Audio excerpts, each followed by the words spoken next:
Le message principal ou le constat principal cette année de la Cour, c'est que le déficit des comptes sociaux se réduit, mais très lentement. Et le retour à l'équilibre est fixé à un terme indéterminé, ce qui nous préoccupe. Le rythme de réduction du déficit des comptes sociaux devrait se ralentir en 2015, avec en plus un déficit de la branche maladie qui devrait être supérieur en 2015 par rapport à 2014 et même par rapport à 2012. Or, la Cour des comptes pense que le déficit des comptes sociaux est une véritable anomalie parce que ce sont des dépenses courantes, des dépenses de fonctionnement qu'il n'apparaît ni juste ni légitime de faire payer pour partie aux générations futures. Parce que ce sont des systèmes tout à fait comparables. D'un côté, on a des excédents, de l'autre, des déficits. Alors, il faut aller, bien sûr, dans le détail pour vraiment comparer, mais il nous est apparu intéressant de retenir deux choses du système allemand.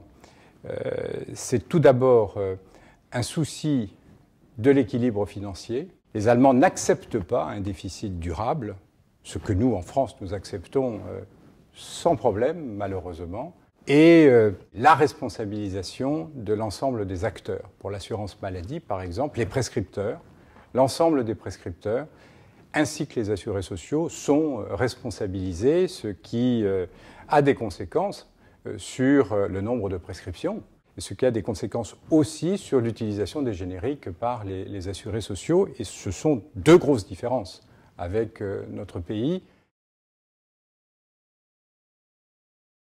La Cour des comptes constate qu'on peut encore optimiser les recettes au niveau de la sécurité sociale en poursuivant le travail sur des niches sociales qui apparaissent encore peu justifiées ou peu pertinentes au regard des objectifs qui leur sont assignés. Un travail qui doit se continuer au niveau de la lutte contre la fraude, quelle qu'elle soit, fraude aux cotisations sociales, fraude aux prestations. Mais l'essentiel du chemin doit reposer sur la dépense et la maîtrise de la dépense. Et là, année après année, la Cour identifie un certain nombre de secteurs où des économies sont possibles sans remettre en cause ni la qualité des soins, ni l'accès aux soins. Cette année, nous regardons de plus près les dépenses provenant des soins apportés par les infirmiers libéraux et par les masseurs kinésithérapeutes, qui augmentent très sensiblement au-dessus de la moyenne des dépenses de santé de ville.